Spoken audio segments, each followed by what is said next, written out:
السلام علیکم ورحمۃ اللہ تعالی وبرکاتہ۔ امید ہے کہ ناظرین آپ بخیر و عافیت سے ہوں گے۔ اب تمام حضرات معراج کا واقعہ، فضائل معراج رجب المرجب میں سنتے ہیں، اور تمام علماء، تمام خطباء، تمام ائمہ کرام یہ بیان یہاں تک تو کر دیتے ہیں نبی کی معراج، سرکار دو عالم صلی اللہ علیہ وسلم عرش معلیٰ پر گئے اور اپنی آنکھوں سے خدا کا دیدار فرمایا، اور 5 وقت کی نمازیں لے کر آئے۔ صرف 5 وقت کی نمازیں لے کر اللہ کی بارگاہ سے نبی کریم صلی اللہ علیہ وسلم دنیا میں تشریف نہیں لائے، بلکہ اور بھی کچھ لے کر آئے ہیں۔ آئیے ہم مفتی سمر عباس عطاری دامہ ظلہ کا یہ بیان ہم سنتے ہیں، اور کیا کیا نبی کریم صلی اللہ علیہ وسلم لے کر تشریف لائے، ذرا وہ ملاحظہ کرتے ہیں۔ دیکھیے یہاں سے واپس جلوہ گر ہوئے، اور آپ کو پتا ہے جب آپ واپس جلوہ گر ہوئے تو آپ کیا لے کے آئے تھے؟ شاید اس لیے واپسی کا بیان نہیں ہوتا کہ حضور بہت کچھ لے کے آئے تھے۔ سب سے پہلے تو نمازیں تھیں، سمجھ آ رہی؟ اور نمازیں تو 50 تھی، 5 کیسے ہو گئی؟ وہ جی حضرت موسیٰ علیہ السلام تھے تو انہوں نے میرے نبی کو کہا کہ آپ کی امت 50 نہیں پڑے گی تو آپ ذرا دوبارہ چلے جائیں، یہاں کسی کی نبض پھڑک جاتی ہے۔ وہ کہتا دیکھو نا، تم تو کہتے ہیں سنی بریلوی کے نبی پاک کو علم غیب ہے، اگر نبی کو پتا ہوتا تو آپ پہلے ہی کہہ دیتے کہ باری تعالیٰ مجھے 5 دے دے، میری امت تو نہیں پڑے گی، یہ تو حضرت موسیٰ نے بتایا۔ میں نے کہا اب جاہل، اس کا مطلب ہے موسیٰ علیہ السلام کو غیب ہے؟ پھر چپ ہو گیا۔ میں نے کہا چلو یہ بھی چھوڑ، موسیٰ علیہ السلام سے پہلے اللہ کو پتا تھا نا کہ میں نے دینی ہی 5 ہے، تو اس نے پہلے 50 دی ہی کیوں تھی؟ یہ بتا۔ سبحان اللہ، کیا بات ہے۔ چلو نبی ہمارے نبی کو تو چلو نہیں پتا تھا، موسیٰ علیہ السلام کو پتا تھا، کیا رب کو بھی نہیں پتا تھا؟ کہتا رب کو تو پتا تھا۔ تو میں نے کہا پھر میرے رب نے پہلے ہی 5 کیوں نہیں دی؟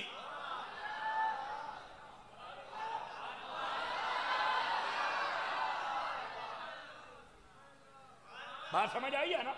تو یہ چھوٹے دماغ والے ہوتے ہیں بیچارے، گلیوں میں چلنے والے کیڑے مکوڑے جو ایسی باتیں کرتے ہیں۔ دیکھو جی یہ حضور کو نہیں پتا تھا۔ میں نے کہا چپ، نہیں پتا تھا کہ بچہ، یہ تو بات ہی نہیں تھی۔ گرامی قدر حضرات، اصل بات یہ تھی کہ حضرت موسیٰ علیہ السلام کو راستے میں بٹھانے کے کچھ مقصد تھے، ان میں سے ایک یہ بھی تھا کہ لوگوں کو یہ بھی پتا چل جائے جو کہتے ہیں کوئی کسی کو نفع نہیں دے سکتا، دیکھو موسیٰ علیہ السلام نے تمہیں نفع دے دیا ہے۔ نہیں توجہ فرما رہے۔ اب یہاں پر موسیٰ علیہ السلام کا وسیلہ ہے یہ 5 وقت کی نمازیں پڑھنا۔ سمجھا دوں آپ کو، اب یہ 5 نمازیں تو حضرت موسیٰ علیہ السلام کے واسطے اور وسیلے سے رہی۔ کہا بالکل۔ تو میں نے کہا تم تو وسیلہ مانتے نہیں ہو، پھر 50 پڑھو۔ یار بولو تو صحیح نا، تو تم جب واسطے کے قائل نہیں ہو، یہ تو وسیلے سے تھوڑی ہوئی، تو پھر 50 پڑھ۔ کہتا ہے نہیں بھائی 5 پڑھوں گا۔ تو میں نے کہا پھر وسیلہ مان، اور اگر وسیلہ موسیٰ کا چلتا ہے تو موسیٰ کے امام کا نہیں چلتا ہے۔ سبحان اللہ، کیا بات ہے۔ ہاتھ اٹھا کے بولو، ہاتھ اٹھا کے بولو ذرا، بس کر، کوئی مسئلہ نہیں۔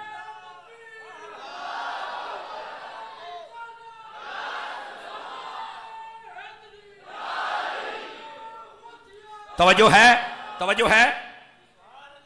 او کو مزہ آیا کہ نہیں آیا؟ بالکل مزہ آیا۔ حضرت موسیٰ علیہ السلام راستے میں تھے، اور آپ کو پتا ہے موسیٰ علیہ السلام کیوں بار بار کہتے تھے کہ آپ کی امت نہیں پڑے گی، میں نے پہلوں کو آزما لیا ہے؟ اس میں ایک لطف کی بات یہ ہے، ادھر دیکھیے میری طرف سارے حضرات۔ موسیٰ علیہ السلام نے اللہ کی بارگاہ میں کہا تھا باری تعالیٰ مجھے اپنا دیدار تو کروا، اور رب آرنی، یا اللہ مجھے اپنا دیدار کروا۔ اللہ رب العزت نے ارشاد فرمایا لن ترانی، اے موسیٰ تو نہیں مجھے دیکھ سکتا۔ یہاں ایک نفیس نکتہ ہے، جو کہتے ہیں نا کہ اللہ کو کوئی نہیں دیکھ سکتا، میں نے کہا جاہل کوئی نہیں والا مسئلہ نہیں۔ اللہ نے موسیٰ علیہ السلام سے یہ نہیں کہا کہ کوئی نہیں دیکھ سکتا، یہ فرمایا تو نہیں دیکھ سکتا، اس کا مطلب ہے کوئی ہے جو دیکھے گا، یہ مطلب ہے۔ نہیں سمجھ آئی؟ اور یہاں پر میں ایک بات بڑی پکی بتاؤں، روح البیان پڑھ کے دیکھیے آپ، بڑے بڑے آئمہ محدثین کو پڑھ کر، المعراج الکبیر بزرگوں کی لکھی کتاب، اس کو پڑھ کے دیکھیں، اس کے اندر یہ بات موجود ہے۔ وہ فرماتے ہیں موسیٰ علیہ السلام نے جب بار بار اللہ کی بارگاہ میں کہا نا مجھے اپنا دیدار کروا، بعض صوفیاء کہتے ہیں 9 مرتبہ کہا تھا. کتنی مرتبہ؟ اسی لیے اللہ تعالیٰ نے فرمایا تھا موسیٰ تو نا راستے میں بیٹھ جا، تو مجھے نہیں دیکھ سکتا، پر جو مجھے دیکھ کر آئے گا اس محبوب کو 9 مرتبہ دیکھ لینا. اسی واسطے وہ 5 نمازیں کم ہوتی رہی، 9 5 45. یہ 9 مرتبہ موسیٰ کو دکھلایا کہ تیری دعا تھی، تو دیکھ تو نہیں سکتا تھا، پر چونکہ تو نبی ہے دعا تو میں نے کر دی تھی، ہم تجھے بھی خالی نہیں بھیجیں گے، چلو ڈائریکٹ نہیں مصطفیٰ کے وسیلے سے ہی دیکھ لو. یہ مسئلہ تھا اصل. اب سمجھ آئی ہے کوئی نہیں آئی ہے؟ یہ 9 مرتبہ راستے میں اس لیے بٹھایا. اللہ آپ کو خیر و برکت دے. لیکن یہاں پر بڑی سمجھنے والی بات ہے. حضرت موسیٰ علیہ السلام کو اللہ پاک نے فرمایا، جاگنے والے بندے بولے دوسرے نہیں، فرمایا اے موسیٰ یہ بتا، تجھ سے ایک مسئلہ پوچھتا ہوں رب ہو کر، کہ باری تعالیٰ تیری توفیق سے ہی بتاؤں گا. اللہ نے فرمایا یہ بتا یتیم کا حق مارنا چاہیے؟ جو یتیم کے لیے چیز ہو اس کو حاصل کرنا چاہیے، تمنا کرنی چاہیے؟ کہا جی نہیں. فرمایا موسیٰ اگر یہ مسئلے کا تجھے پتہ ہے نا تو پھر دوبارہ یہ نہ کہنا کہ دیدار کروا، چونکہ دیدار کا حق عبداللہ کے بیٹے محمد یتیم کے لیے ہے، بس یہ کسی اور کے لیے نہیں ہے. نہیں توجہ فرمائی آپ حضرات نے؟ سمجھ آ رہی میری بات کی؟ تو فرمایا دیدار صرف وہ کریں گے بس. یہ ہے نبی پاک صلی اللہ علیہ وسلم کا کمال. آپ جب واپس جلوہ گر ہوئے نا تو صرف نمازیں نہیں لے کے آئے تھے. آواز کمزوروں والی ہے، آگے ہو ایتھے ٹیک نہیں لونی میرا پتر، ادھر دیکھنا، وہ دیکھو تو صحیح نا. صرف نمازیں نہیں لے کے آئے. 6 ماہ کے روزے تھے، بچتے 1 ماہ کے بچ گئے تھے. تفاسیر پڑھ کے دیکھیں لطف آئے گا. اسی رات یہ اعزاز بھی ملا، فرمایا حبیب آپ کا امتی اگر وہ نیکی کا ارادہ کرے گا تو ہم 1 نیکی اس کے نامہ اعمال میں لکھ دیں گے،